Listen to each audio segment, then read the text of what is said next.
السلام علیکم ناظرین کرام، آج کی ویڈیو سعودی عرب کے بادشاہ شاہ سلمان کے بارے میں ہے، جو حالیہ میں ہی ان کے گھر والوں نے ہی ان پر حملہ کر دیا۔ سعودی عرب کے بہت ہی مشہور وزیر اعظم بھی ہیں وہ، اور ملک کے سربراہ کے طور پر بھی جانے جاتے ہیں، جس کو خادمین حرمین اور شرفین بھی کہا جا سکتا ہے۔ سعودی عرب میں جو موجودہ قانون ہے اس کے مطابق ہم آپ کو بتاتے چلیں کہ سعودی عرب میں جمہوری قانون نہیں ہے، جیسا کہ ہمارے پاکستان اور انڈیا اور ایسے جو ایشین ممالک ہیں، ان ملکوں میں جمہوری نظام ہے۔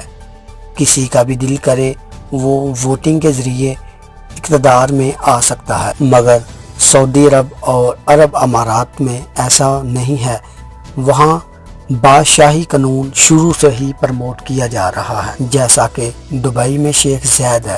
شیخ زید اگر کل کو مر جائے تو ان کے بیٹے ہی ان کی حکومت کے وارث ہوں۔ ایسا ہی سعودی عرب میں دیکھنے کو ملا کہ حالیہ دنوں میں ہی شاہ سلمان، جو سعودی عرب کے بہت بڑے پرائم منسٹر ہیں اور خادمین حرمین اور شرفین ہیں، ان پر ان کے گھر والوں نے ہی حملہ کر دیا۔ حملے کے دوران شاہ سلمان زخمی ہوئے اور اچانک ان کی آنکھ کھلی تو سر کے اوپر ان کے دو بھائی اور موجودہ کزن تھے، جنہوں نے شاہ سلمان پر حملہ کیا صرف اقتدار کی خاطر کہ اقتدار مل جائے، ہمیں کرسی مل جائے۔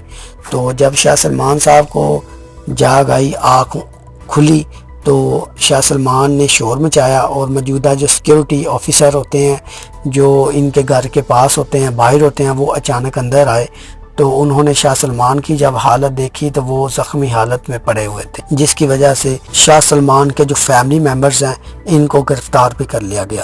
یمنی میڈیا کے مطابق ہم آپ کو بتاتے چلیں کہ شاہ سلمان کے قتل کا جو منصوبہ بنایا گیا تھا، جہاں شاہ سلمان کی جو موجودہ 2 یا 3 بیویاں ہیں ان کے مرضی کے مطابق بنایا گیا تھا۔ شاہ سلمان بہت ہی ایک پائیدار ملک کے بادشاہ بھی ہیں اور دوسری طرف سرمایہ کاروں میں سے نمبر 1 بھی جا رہے ہیں، جس میں پاکستان میں اسی سال 2019 میں جو ایک سال گزر گیا، اسی سال میں پاکستان کے لیے بڑے بڑے معاہدے طے کیے، بہت بڑے بڑے جو کاروبار کے نظام چلانے کی کوششیں کی۔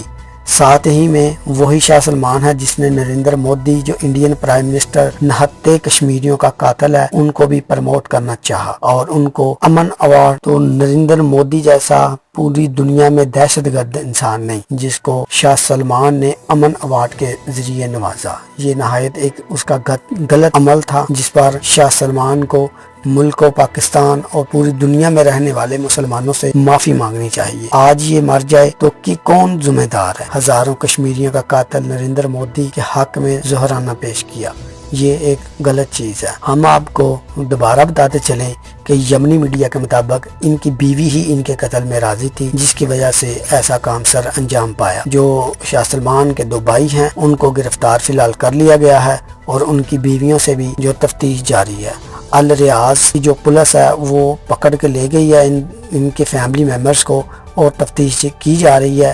اس کا جو معاملہ ہے جب کھل کر سامنے آئے گا تو تبھی ہی بتایا جا سکتا ہے کہ یہ کیا معاملہ تھا اور کیا نہیں۔ تو تب تک ہمیں دیجیے اجازت، اور اجازت لینے سے پہلے اس ویڈیو کو ضرور لائک کریں، ہمارے چینل کو لازمی سبسکرائب کریں، اس ویڈیو کو زیادہ سے زیادہ شیئر کریں واٹس ایپ گروپوں میں اور اپنے فیملی ممبرز کے ساتھ، تاکہ پتہ چل جائے کہ یہ واقعی ایک نیا ہے، یہاں اچھی بات کی ہے یا غلط بات کی ہے۔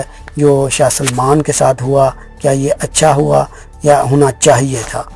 تو ویڈیو کو لائک کرتے ہوئے آج تک اردو چینل کو بھی سبسکرائب کر دیں۔ شکریہ، اللہ حافظ۔